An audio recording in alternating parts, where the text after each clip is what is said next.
You have no right to block our pipeline, Grandpa. The HOA president sneered it right in my face, clutching her clipboard like it gave her the right to take whatever she wanted. For 6 long months, Vivian Blackwood and her crew made my life hell.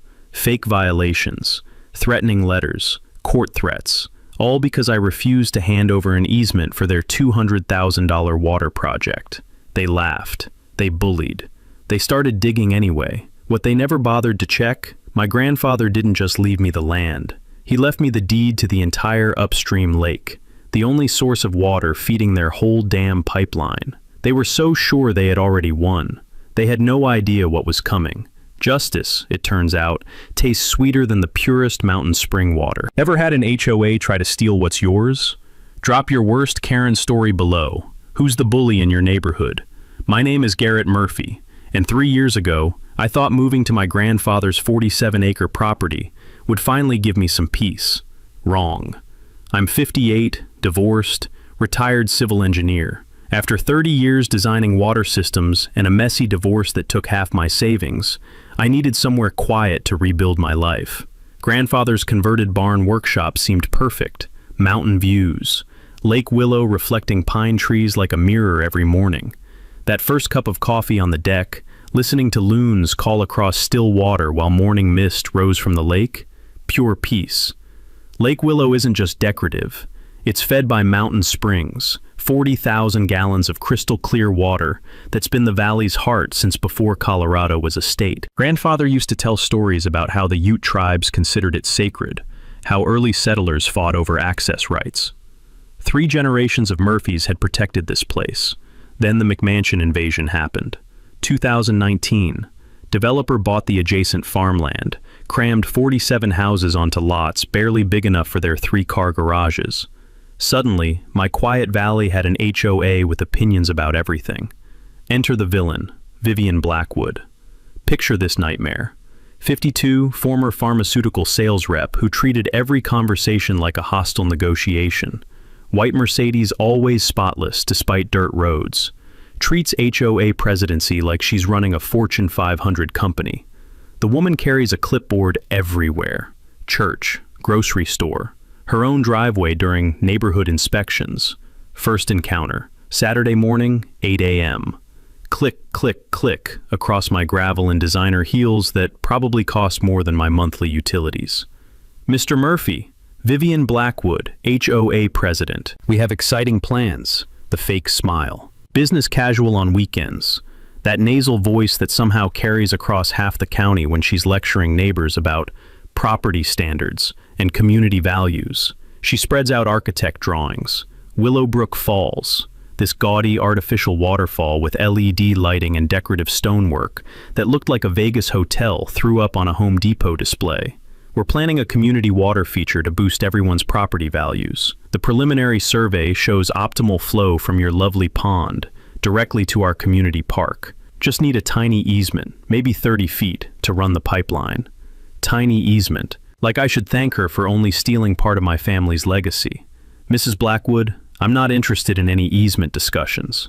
Boom. Mask dropped. Those fake friendly eyes went ice cold for exactly 3 seconds.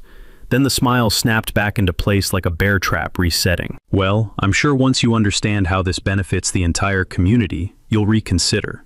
Property values, Mr. Murphy. A man of your background must appreciate efficient land use. My background. Like being a civil engineer somehow made me too stupid to understand property rights. She handed me a folder thick as a phone book. Preliminary impact studies and community benefit analyses designed to make theft sound like charity. The whole thing reeked of her overpowering floral perfume, clashing with the clean pine scent around my workshop. Even after she left, I could smell it on my hands for an hour, like a threat that wouldn't wash off. That evening I called Rebecca Stone, college friend, local lawyer, sharp as a blade with zero tolerance for bullies. Rebecca, what do you know about water rights in Colorado? Why? What kind of trouble are you in now, Garrett? The expensive kind. HOA president thinks she can force an easement across my property. Long pause. Garrett, your grandfather was water commissioner for this entire valley back in the day, wasn't he? Yeah, for like 40 years. Why?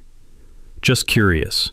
I'll check some county records tomorrow. Something tells me Vivian Blackwood hasn't done her homework. The taste of my well water, mineral-rich, crisp from mountain springs that have been feeding Lake Willow since before this valley had a name. Some things are worth protecting. Some things are worth fighting for. 10 days later, the certified letter arrived. Thick envelope, legal letterhead.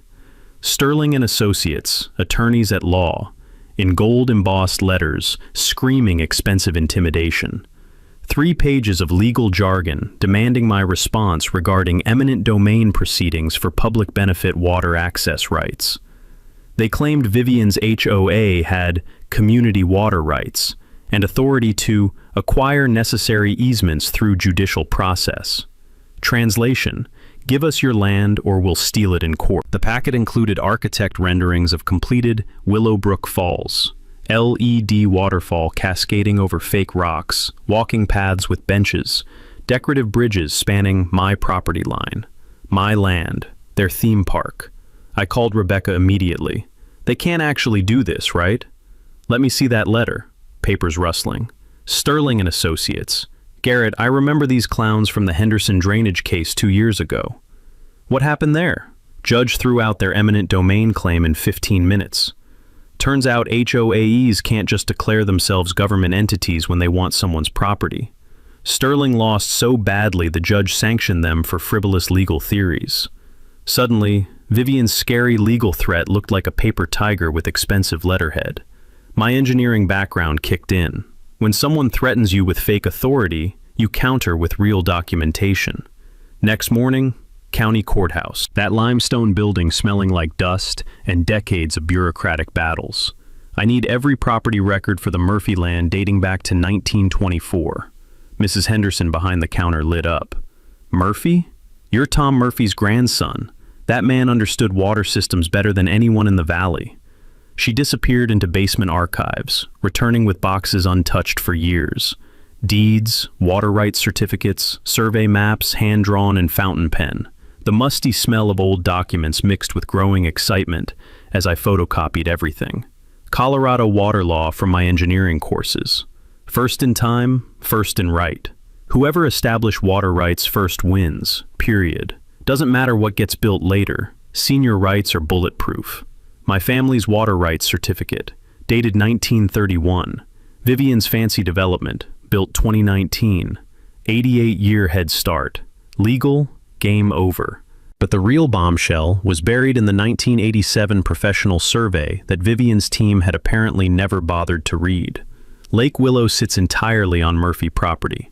Not 1 inch crosses disputed territory. Every drop feeding her pipeline belonged to me. Time for systematic counterattack. I prepared my documentation package like an engineering report. Timeline of harassment, photos of unauthorized survey stakes, copies of every threatening communication, plus the historical water rights proof. Then I drafted my response. 1 page, engineer simple.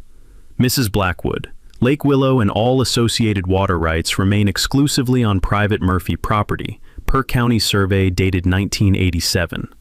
Colorado water law establishes senior rights dated 1931, supersede all subsequent development claims. Any pipeline construction accessing said water source without written easement constitutes trespass and theft of natural resources. Further unauthorized access will be prosecuted under state law. Professional, polite, legal kryptonite. I hand-delivered copies to the county planning office, the sheriff's department, and Vivian herself. The crunch of gravel under my boots walking to her front door felt like planting a flag on conquered territory. Her retaliation came swift and vicious. Emergency HOA meetings about my obstructionist behavior, claims I was holding up progress and hurting property values with selfish water hoarding. She organized surveillance campaigns, HOA members driving slowly past my gate, photographing my property like I was running some criminal operation. The daily smell of diesel exhaust from their parade of SUVs became my morning alarm clock. But Vivian's fatal mistake? She started spreading rumors that inherited water rights might not be legally valid. Dead wrong. Rebecca confirmed property law basics. Water rights stick to land like superglue. Inheritance, sale, divorce, bankruptcy, doesn't matter. Rights transfer automatically with deeds. That's when I noticed fresh tire tracks in impossible locations around my property perimeter. My paranoia paid off. I installed a hunting camera near the gate, angled toward the road. Within 3 days, photographic evidence. Vivian's white Mercedes parked at my property line during pre-dawn hours, her silhouette visible through the windshield as she documented my daily routines with telephoto lens. She was stalking me. The bitter taste of morning coffee mixed with cold anger.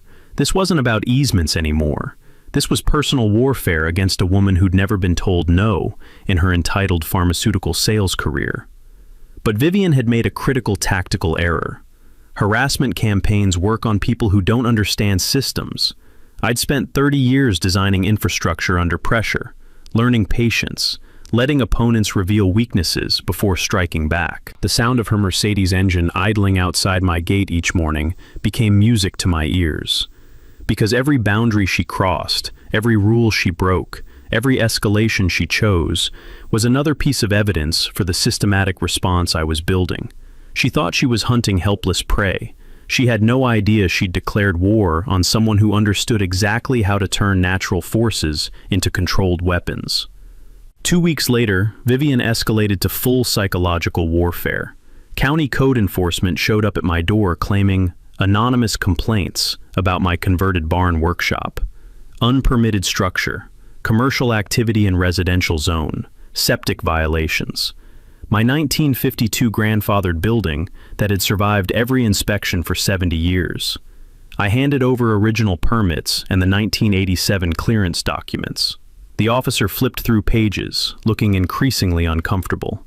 "Sir, these appear legitimate. Who filed the complaints?"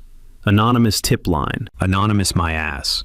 The harassment campaign went nuclear. HOA members began driving past my property at walking speed, photographing everything. My workshop, my truck, my dogs, even my mailbox got the paparazzi treatment.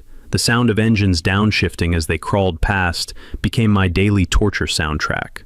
Diesel exhaust lingering in mountain air that used to smell only of pine. But Vivian's masterpiece was the rumor mill.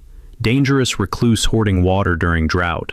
Probably unstable after his divorce. Threatening community safety with his isolation. She painted me as some survivalist hermit, selfishly controlling resources while families suffered. The smell of fresh gossip spread through HOA coffee mornings faster than wildfire through dry timber. Stories grew with each telling. By week's end, I was apparently armed, paranoid, and plotting to poison the community water supply. Then came the mini twist that changed everything. That evening, my phone rang. "Garrett, this is Danny Morrison. I was the code officer who visited today. Didn't recognize you at first, but you worked on the Denver water expansion with me 15 years ago." My blood pressure spiked. "Danny? What the hell are you doing in code enforcement?" "Career change after the divorce. Listen, something's seriously wrong with permit applications in your area. Your HOA submitted paperwork for major water infrastructure, listing someone named Vivian Blackwood as certified water rights consultant. She's a pharmaceutical sales rep with zero water experience." That's what I figured when I Googled her. But here's the kicker. She claimed Lake Willow straddles your property line, giving the HOA partial access rights. I saw your survey today. That's complete fiction. Filing false government documents. We'd crossed into federal offense territory. I started my counterintelligence operation immediately. Rebecca helped me file Freedom of Information requests for all HOA communications with county offices. The paper trail revealed systematic deception that made my engineering brain furious and my strategic mind excited. Vivian had been running a three-way con game to the county, claimed unanimous HOA approval for pipeline project. To the HOA, claimed county pre-approval for water access. To contractors, promised guaranteed unlimited water source with municipal backing. None of it remotely true. But the financial fraud was even worse. HOA budget records showed project costs mysteriously doubled from $90,000 to $180,000 without member notification. Contractor emails revealed Vivian telling different companies wildly different price points, inflating estimates, and skimming management fees from each bid. She wasn't just stealing my water, She was systematically embezzling from her own neighbors while painting herself as their champion. The community dynamics started shifting in unexpected ways. Some HOA residents quietly approached me, expressing serious doubts about the project. Sandra Walsh, mother of twin toddlers, worried about heavy construction noise and equipment safety around children. The elderly Kowalski couple mentioned their property taxes suddenly spiked 30% after enhancement rumors began circulating through assessment offices. Not everyone was my enemy. Vivian had been railroading some residents, just like she was railroading me. My strategic response was methodical and patient. Filed formal complaints about unauthorized surveying and false permit applications. Attached Danny's witness statement, plus comprehensive photographic evidence of repeated trespass. Let the bureaucratic machinery start grinding inexorably toward Vivian's throat. But my real weapon was letting her keep digging deeper. Every lie to government offices, every false document, every fraudulent claim about water rights and community approval. All meticulously documented. All serious felonies under Colorado state law. Meanwhile, the personal harassment campaign intensified beyond belief. She convinced HOA supporters that my selfish water hoarding was actively destroying their property values and blocking community prosperity. Suddenly, strangers treated me like a pariah, sabotaging their American dream.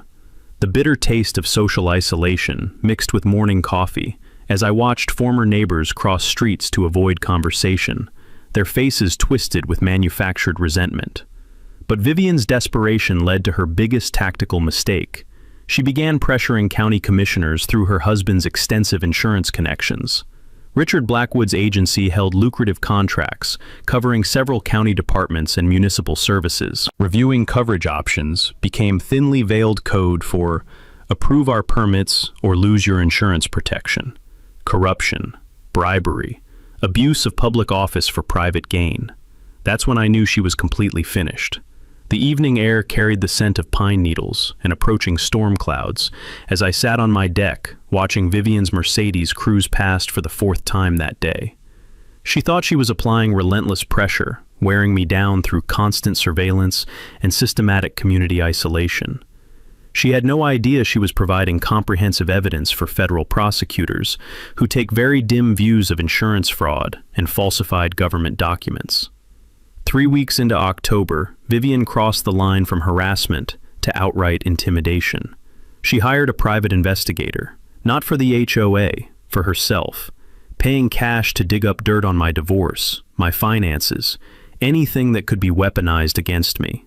The PI started showing up everywhere. Gas station, grocery store, even followed me to Rebecca's office, sitting in his car with telephoto lenses like some discount paparazzi operation. But Vivian's psychological campaign got more personal. She filed a formal complaint claiming my border collies were menacing neighborhood children and creating unsafe conditions for families, my dogs, who spent their days chasing tennis balls and napping in sunbeams. The animal control officer who responded took one look at Max and Belle, wagging their tails and rolling over for belly rubs, then shook his head in disgust. "Ma'am, these are the friendliest dogs I've seen all month. Whoever filed this complaint has serious credibility issues." But the harassment was working on my neighbors.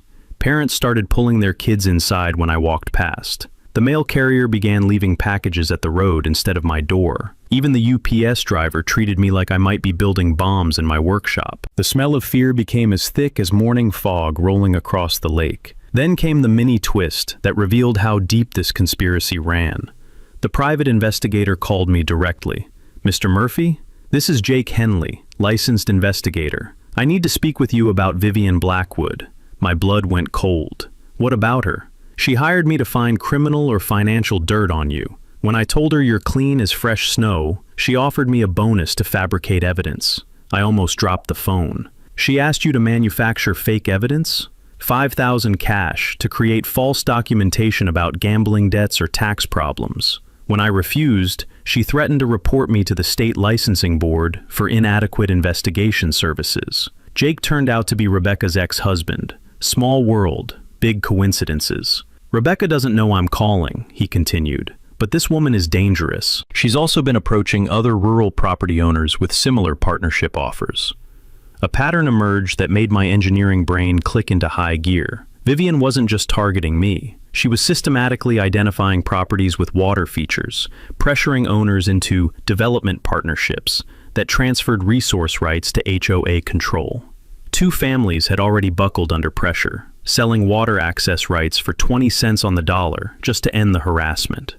I started building my alliance network, contacted every targeted property owner Jake identified, formed an informal, rural property rights coalition that shared information about Vivian's tactics and legal vulnerabilities.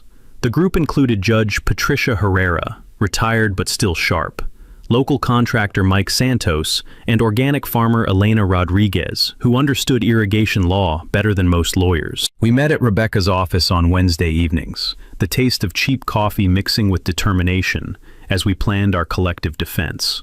Meanwhile, Vivian's surveillance escalated to stalking territory. She began parking outside my driveway during my morning walks, watching through binoculars while pretending to talk on her phone, following me to town, always staying 3 cars back, but never bothering to hide her white Mercedes. The psychological pressure was constant. Every grocery run became a covert operation. Every trip to the hardware store felt like running a gauntlet of hostile stares and whispered conversations. But her legal gambit was the most audacious yet. Vivian filed an actual lawsuit claiming my refusal to negotiate constituted interference with community development and restraint of trade. She demanded court orders forcing easement negotiations and claimed damages for lost property values caused by my obstruction. The lawsuit included aerial photos of Lake Willow with digitally manipulated annotations suggesting shared ownership boundaries. Professional-grade deception that must have cost thousands. Her legal theory? HOA members had reasonable expectation of water access based on marketing materials that promised lakefront lifestyle when they bought their homes. Except those marketing materials never mentioned my private property. They just showed pretty pictures of water and let buyers assume access rights. Rebecca's investigation revealed the lawsuit was funded through emergency community development grants. Actually, Vivian's personal crusade using HOA reserves without board approval.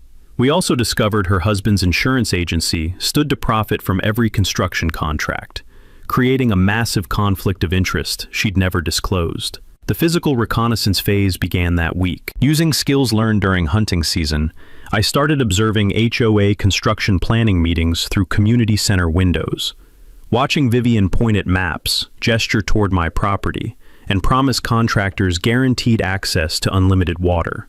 The wet grass soaking through my boots during covert surveillance missions carried the scent of coming winter and approaching confrontation.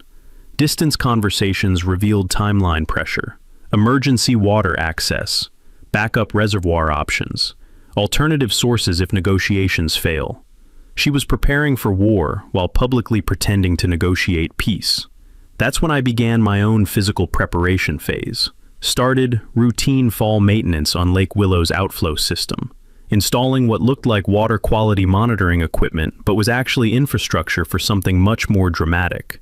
The metallic taste of pipe fittings mixed with anticipation as I prepared the trap that would end this war permanently. The breakthrough came buried in a dusty filing cabinet at the county courthouse. Rebecca and I were digging through property records dating back to territorial days when she found it. A leather-bound document folder marked Murphy Valley Development Agreement, 1924. Inside, the smoking gun that would end Vivian's war permanently. My grandfather hadn't just bought land in 1924. He'd signed a formal agreement with the original valley developer, establishing Murphy family as perpetual water commissioners for the entire watershed. The legal language was crystal clear. In consideration of Thomas Murphy's sacrifice of farming income to serve as unpaid watershed manager, the Murphy family shall maintain authority to regulate, divert, or restrict water flow for conservation purposes in perpetuity. Rebecca's hands actually trembled holding the document. "Garrett, do you understand what this means?" "Enlighten me." "Your family didn't just get water rights. You got water authority. Legal power to control every drop flowing through this valley." The technical revelation hit me like a lightning bolt. Lake Willow wasn't decorative. It was the primary flood control system for the entire watershed. My grandfather had built the outflow infrastructure that prevented seasonal flooding of all downstream properties, including Vivian's precious McMansion development. Without Lake Willow's controlled drainage, her HOA sat in a natural floodplain that would turn into a swamp every spring. Her expensive houses only existed because my family had been managing water flow for nearly a century. The 1924 agreement included provisions for emergency drainage procedures during construction threats to water quality. If Vivian's pipeline project threatened watershed integrity, I had legal authority to drain the lake completely. And once drained for maintenance, I could legally prevent refilling until construction threats ended. Rebecca consulted a water rights specialist who confirmed the document's absolute validity. Colorado law strongly protects senior rights holders, and conservation authority clauses give broad discretionary power. Better yet, attorney fees for HOA's frivolous lawsuit could be recovered under state nuisance statutes. The historical context made everything clear. Grandfather's handwritten notes in the deed margins, for the land and for those who respected. He'd anticipated future development pressures and created legal protection that would last generations. This wasn't just property ownership, it was environmental stewardship with teeth. The emotional weight of understanding my family legacy mixed with the bitter satisfaction of holding Vivian's destruction in my hands. But I made a strategic decision that would maximize the damage. Instead of revealing my water commissioner authority immediately, I'd let Vivian commit fully to the pipeline project. Let her spend HOA money on permits, contractors, and equipment before pulling the plug. The goal wasn't just stopping her theft, it was making the failure so expensive and public that she'd lose all credibility permanently. Rebecca helped me research legal precedent cases involving water rights disputes. The strategy became clear. Frame any drainage as environmental protection, not property retaliation. We prepared documentation linking pipeline construction to watershed contamination risks, created a paper trail showing how heavy equipment would disrupt wildlife migration patterns and soil stability. The beauty of legal water authority meant I could stop Vivian's project without appearing vindictive. I'd be protecting the environment, not defending property. That evening, sitting on my deck watching sunset reflect off Lake Willow's surface, I felt my grandfather's presence like never before. The taste of mountain spring water, mineral-rich, pure, irreplaceable, carried decades of family sacrifice and stewardship. 3 generations of Murphys had protected this watershed. Vivian thought she was stealing from one old man. She was actually declaring war on a century of conservation legacy with legal authority she couldn't comprehend. Some battles are won with lawyers and documents. Others are won when you discover you're not just defending property. You're wielding government authority your enemies never knew existed. The irony was perfect. Vivian kept demanding I respect community water rights, while harassing the actual water commissioner, whose authority superseded every HOA vote, every county permit, and every legal threat she'd manufactured. Tomorrow, I'd begin preparing the trap that would turn her $200,000 construction project into the most expensive mud pit in Colorado history. Justice flows downhill, and I controlled every valve feeding that flow. The water control system I designed would have made my grandfather proud. Over the next 2 weeks, I engineered what appeared to be routine fall maintenance upgrades to Lake Willow's outflow infrastructure. Solar-powered remote valve systems disguised as environmental monitoring equipment. The technology was brilliantly simple. Gravity-fed drainage, allowing complete lake evacuation within 48 hours, refilling within 72 hours depending on spring flow rates. One smartphone app could turn Vivian's guaranteed water source into empty mud. Rebecca researched legal precedent while I installed hardware. She found dozens of cases where senior water rights holders had exercised conservation authority to protect watersheds from development damage. The strategy crystallized. Document environmental threats from pipeline construction, then invoke emergency drainage powers to preserve ecosystem integrity during industrial activity. Legal takeaway. Senior water rights in Western states function like constitutional amendments. Newer laws can't override established authority. My alliance network expanded beyond expectations. The Rural Property Rights Coalition grew to include environmental groups concerned about watershed preservation. Dr. Sarah Palmer from the Colorado Wildlife Federation provided scientific documentation of how construction noise disrupts migration patterns. Retired Judge Herrera guided us through proper legal procedures for exercising water commissioner authorities. Garrett, you're not just defending your property, you're enforcing environmental law that predates their entire development. Local contractor Mike Santos agreed to provide equipment for the lake maintenance project at cost. His crew would handle the visible work while I managed the technical systems remotely. Elena Rodriguez documented seasonal water flow patterns supporting our conservation argument. Her irrigation expertise helped design the refill timeline that would maximize impact.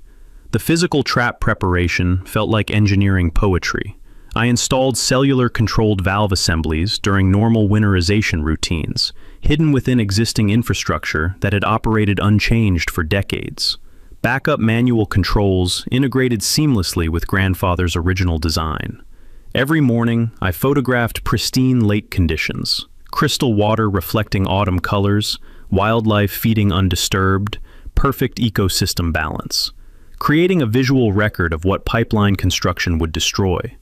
The documentation phase required meticulous attention. Rebecca prepared comprehensive press materials, focusing on grassroots conservation versus corporate development overreach.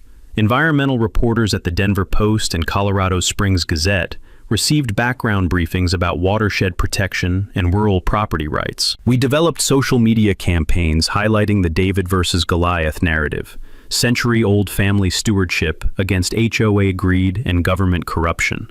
The communication strategy emphasized environmental protection, not personal revenge. Financial documentation revealed even worse HOA mismanagement than suspected. Coalition members compiled evidence showing Vivian's community enhancement budget had tripled without member approval. She'd been telling different cost estimates to different contractors, skimming profits from each inflated bid. Her husband's insurance company showed unusual involvement in project planning, creating obvious conflicts of interest she'd never disclosed to residents. The technical implementation required precise timing coordination. Remote monitoring systems powered by solar panels could trigger drainage during contractor mobilization for maximum psychological impact. I coordinated with Rebecca's legal filing schedule to ensure media coverage peaked during equipment failure. Environmental group demonstrations would coincide with mysterious water disappearance, creating perfect visual narrative for news coverage.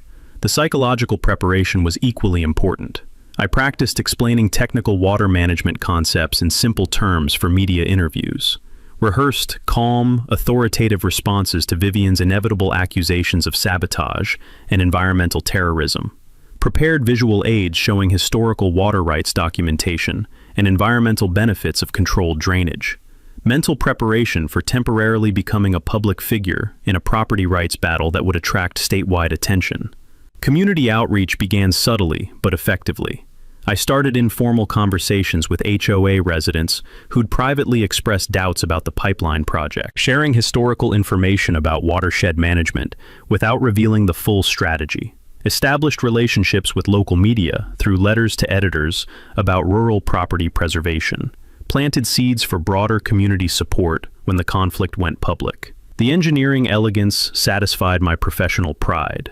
Remote valve systems controlled via smartphone apps, powered entirely by renewable energy, integrated with infrastructure that had functioned perfectly since 1924. Modern technology serving traditional conservation values. Technical takeaway. Rural property monitoring systems can operate independently for months using cellular networks and solar power, providing complete remote control over critical infrastructure. Late evening installation sessions carried the scent of pine needles and approaching winter storms. The metallic taste of pipe fittings mixed with anticipation as each component clicked into place. Grandfather's ghost seemed to approve of technology serving conservation goals he'd established with hand tools and determination. By Halloween, the trap was set.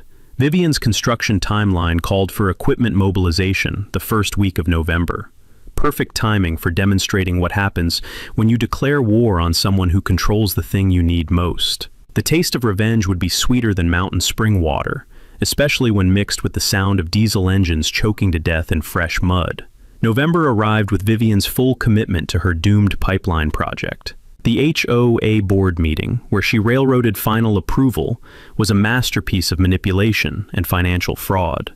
Under pressure from her manufactured timeline, members voted 6-3 to proceed, despite mounting community concerns. She'd secured a $180,000 construction loan, using community assets as collateral, without disclosing her husband's insurance company would profit from every contract. 20% down payment to Mountain Vista Construction, completely non-refundable. The smell of desperation mixed with autumn leaves, as Vivian launched her social media campaign, portraying me as a selfish water hoarder threatening community progress. But her first major mistake came within hours. Mountain Vista's project manager, Tom Bradley, called me directly after reviewing the construction site. "Mr. Murphy, I'm supposed to start work on your neighbor's pipeline project next week. Company policy requires environmental impact assessments before major excavation. The HOA told us the impact study was already completed." "What study?" "Exactly. Ma'am named Vivian said you were cooperating with water access, but I'm looking at survey maps that show the lake entirely on your property." I invited Tom to inspect the site personally. Walking the property line with a professional contractor, I watched his expression shift from confusion to anger. "Sir, this woman lied to us about everything. Water rights, environmental clearance, even basic property boundaries. We could lose our licensing working from false information." The mini twist that changed everything. Tom's construction company had worked with Danny Morrison on county projects for years. They immediately coordinated to expose Vivian's permit fraud to state environmental agencies. My counterintelligence operation accelerated. Rebecca's investigation revealed Vivian's sabotage attempts had escalated beyond harassment. She'd tried contaminating Lake Willow with diesel fuel, accidentally, spilled from overfilled equipment, claiming it was environmental contamination requiring immediate drainage. Chemical analysis proved the diesel was wrong grade for any legitimate equipment. Intentional poisoning of a protected watershed. Federal environmental crime territory. Trail cameras captured her attempting to damage the outflow system with a crowbar, then calling county emergency services claiming vandalism investigation required immediate access to private property. She was manufacturing crises to justify government intervention. The construction mobilization began despite obvious red flags. Heavy equipment arrived at the HOA's staging area. Bulldozers, excavators, pipeline sections worth more than most people's houses. Vivian held a press conference announcing Historic Community Enhancement Project. Standing in front of architectural renderings showing completed Willowbrook Falls with LED lighting and walking paths, she claimed partnership with neighboring watershed manager, implying my cooperation without explicitly lying to cameras. The local newspaper ran her press release verbatim without fact-checking. My documentation phase captured every fraudulent claim. Photographed all equipment, contractors, staging areas with GPS coordinates and timestamps. Recorded Vivian's public statements claiming my cooperation. Video evidence of construction crews measuring pipeline routes across my clearly marked property boundaries. Environmental damage from heavy equipment staging in protected wetland areas provided additional ammunition for state agencies already investigating her permit fraud. The pressure campaign reached psychological warfare levels. Vivian appeared on community radio shows discussing modern water management and sharing natural resources for community benefit. Anonymous flyers appeared throughout the valley, claiming my water monopoly was destroying property values and blocking economic development. The campaign portrayed pipeline construction as flood control improvement, benefiting everyone, while painting me as an extremist environmental terrorist hoarding public resources. My legal positioning became unassailable. Rebecca filed formal objections to all construction permits, citing missing environmental impact studies and unauthorized property access. Provided detailed technical analysis showing pipeline route crossed private land without valid easements. Documented how construction staging violated county wetland protection ordinances and state environmental regulations. Prepared formal Water Commissioner Emergency Authority declarations for immediate activation. The financial stakes mushroomed beyond Vivian's control. HOA contractors ordered specialized pipeline materials, custom fabrication that couldn't be returned or resold. equipment rental agreements locked in for 6-week minimum terms with severe penalties for early cancellation. Vivian personally guaranteed timeline bonuses to construction crews, promising additional payments if work completed ahead of schedule. Her signature on documents committing HOA funds she didn't have authority to spend. Total financial exposure reached $240,000, including penalties, guarantees, and custom materials. Community manipulation tactics reached peak intensity. Vivian organized petition drives claiming 90% resident support for the pipeline project. Actually surveyed only 15 households, all personally selected supporters who'd received special promises about reduced HOA fees. She scheduled a groundbreaking ceremony with local officials before final permits were approved, creating false impression of government endorsement and community consensus. My reconnaissance operations provided devastating intelligence. Telephoto surveillance of construction planning meetings captured conversations between Vivian and contractors about timeline pressure and water source reliability. Audio recordings of her promising guaranteed water access to increasingly worried construction crews. Equipment operators expressing serious concerns about project viability, while Vivian dismissed all technical objections with aggressive overconfidence. The evening air carried the rumble of diesel engines warming up in the staging area as I completed final preparations for the trap that would destroy her completely. The first week of November brought Vivian's most desperate and dangerous escalation yet. She attempted to bribe me, not through lawyers or intermediaries, face to face in the parking lot of Henderson's Hardware, where she cornered me with a manila envelope thick as a brick. "Garrett, let's be reasonable adults here." Her voice carried that pharmaceutical sales confidence mixed with barely controlled panic. 50,000 cash for a temporary easement, just until the pipeline installation completes. The envelope smelled like her desperation. Overpowering floral perfume mixed with the musty scent of bills that had been hidden in someone's safe for months. When I refused, she increased the offer. 75,000 plus annual water management consulting fees. You'd be helping the community while earning fair compensation. I recorded every word. Rebecca confirmed the legal implications. Attempted fraud of HOA funds constituted multiple felonies. Vivian was offering money she'd embezzled from community reserves to complete a project that would personally enrich her family. But the bribery failure triggered her complete psychological breakdown.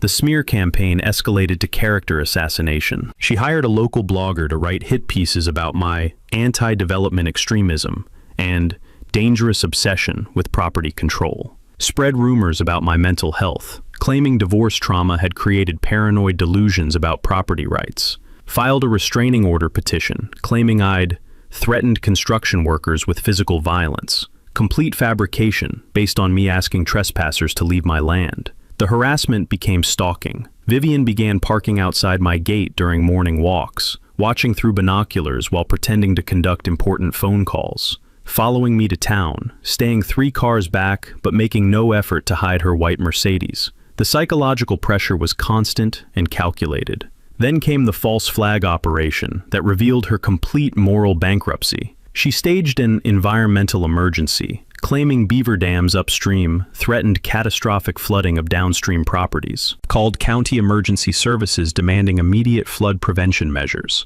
specifically authorization for emergency lake drainage. The county engineer who responded was Danny Morrison. "Garrett, there are no beaver dams anywhere near your property. This woman is attempting to manipulate emergency services to gain illegal access to your water system." Vivian had tried to weaponize government disaster response against me, but her greatest desperation move was launching actual construction despite missing permits. Ground officially broken on November 8th, with full media coverage orchestrated by Vivian's publicity machine. She convinced Mountain Vista Construction to begin preliminary site preparation, while claiming full permits were guaranteed within days. Promised timeline bonuses worth $20,000 if work stayed on schedule, regardless of regulatory delays. The sound of heavy machinery breaking ground without legal authorization carried across the valley like a declaration of war against property rights, environmental law, and basic human decency. My final preparations reached completion that week. All remote systems tested and operational with cellular backup connections. communication protocols established with media contacts for immediate response when the trap activated. Documentation packages prepared for instant distribution to law enforcement, environmental agencies, and press outlets. The Rural Property Rights Coalition coordinated our planned press conference to coincide with equipment failure, ensuring maximum media impact when Vivian's illegal construction project collapsed spectacularly. Media manipulation reached propaganda levels. Vivian invited television crews for groundbreaking coverage, scripting interviews with selected HOA residents praising community vision and progress despite obstructionist neighbors. She framed pipeline construction as environmental improvement and flood control, while claiming my opposition threatened public safety during heavy rain seasons. Professional-grade deception that cost thousands in publicity consulting fees, charged to HOA reserves. My counterintelligence revealed the financial web tightening around her throat. HOA signed additional contracts for landscape restoration after pipeline completion, decorative stonework, walking paths, LED lighting systems for nighttime waterfall display. Vivian personally guaranteed performance bonds without board authorization, committing community assets to projects she couldn't legally approve. Total financial exposure exceeded $300,000 with all commitments, guarantees, and penalties. The countdown to destruction began in earnest. Construction equipment positioned for major excavation starting November 15th. Vivian scheduled completion ceremony for local officials and media, promising Willowbrook Falls operational by Christmas.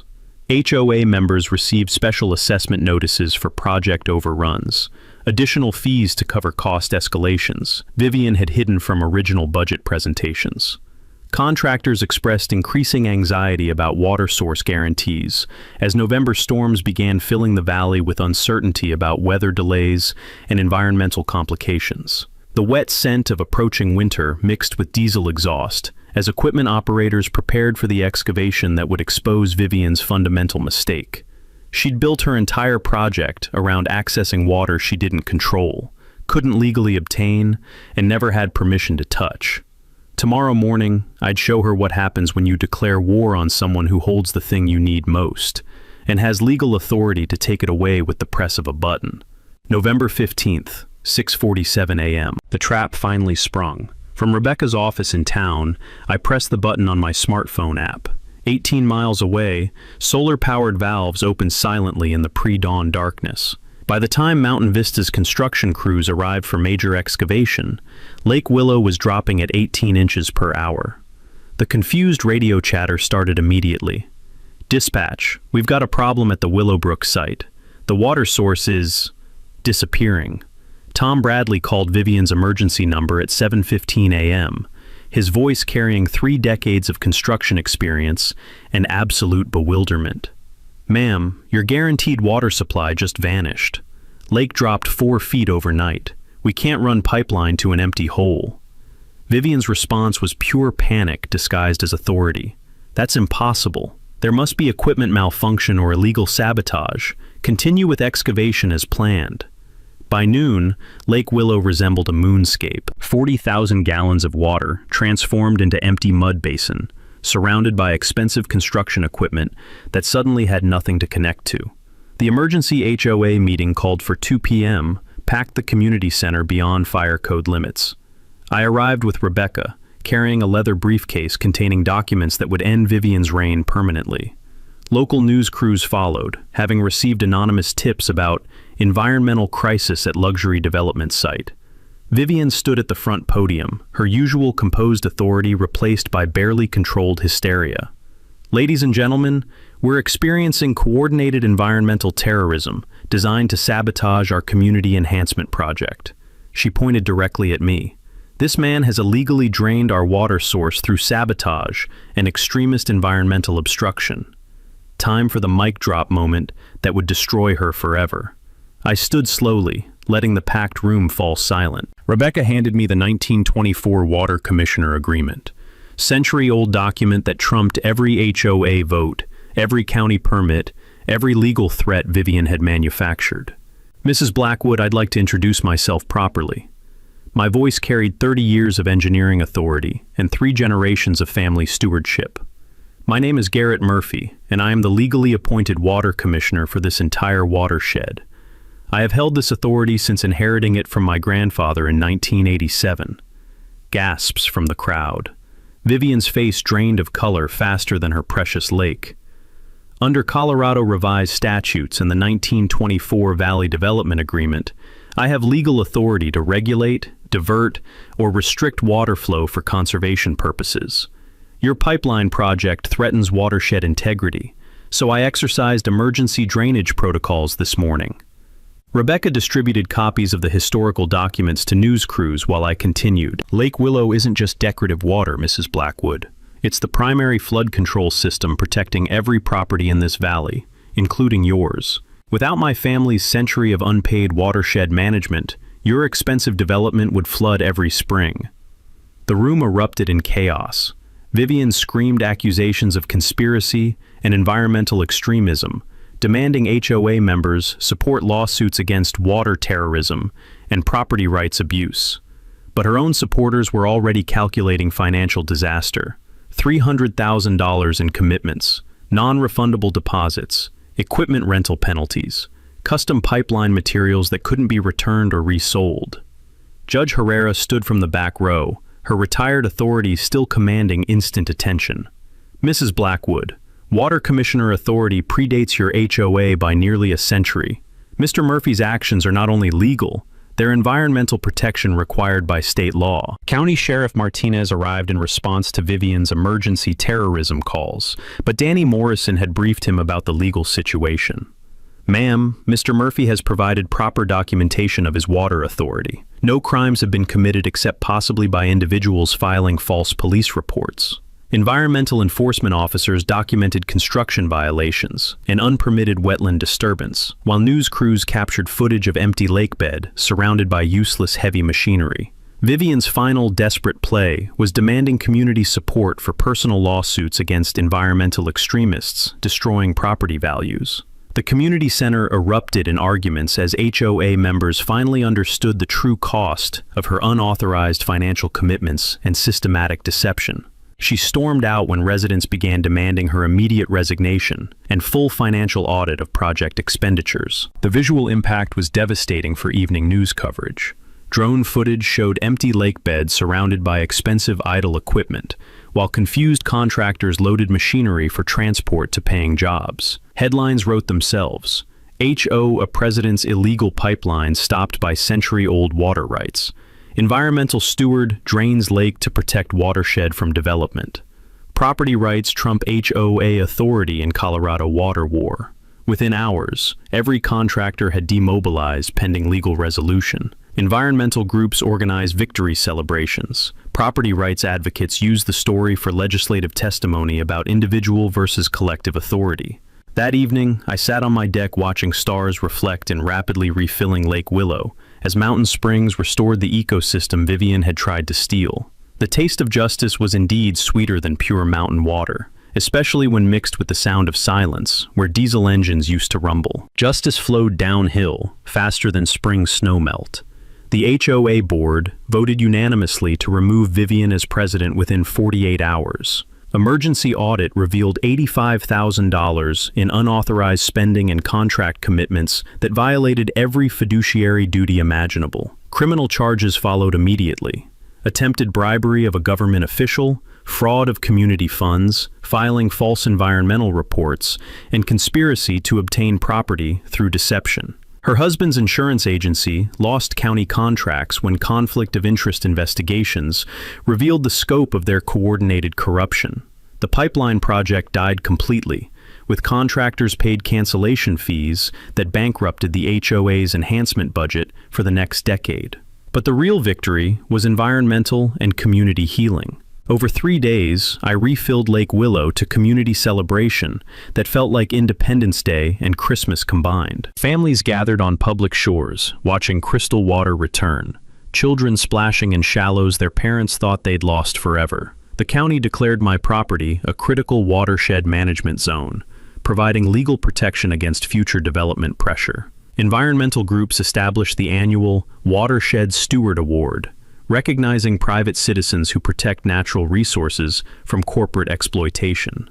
The Colorado Water Authority formally recognized 3 generations of Murphy family service, retroactively validating grandfather's conservation legacy. Personal transformation followed environmental restoration. I emerged from defensive isolation to become an active community conservation advocate, offering water rights consulting to rural property owners facing similar corporate pressure. Rebecca partnered with me to establish the Rural Property Rights Legal Clinic, providing affordable legal defense for individuals fighting HOA overreach and development intimidation. My border collies became neighborhood favorites during lakeside walks that now included families grateful for protected recreation access.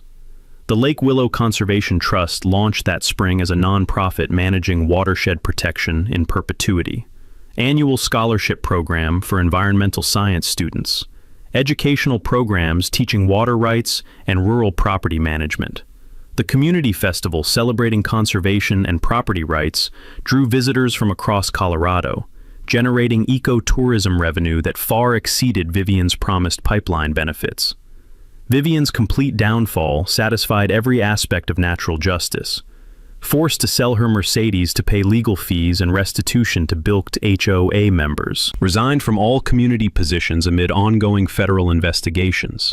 Her husband's business collapsed when municipal clients canceled contracts. They moved to a rental property in distant suburbs, anonymous among strip malls and chain restaurants. Urban exile for someone who'd tried to rule a rural kingdom. Property values actually increased after the pipeline threat ended, proving conservation enhances rather than destroys community wealth. The broader impact exceeded local victory.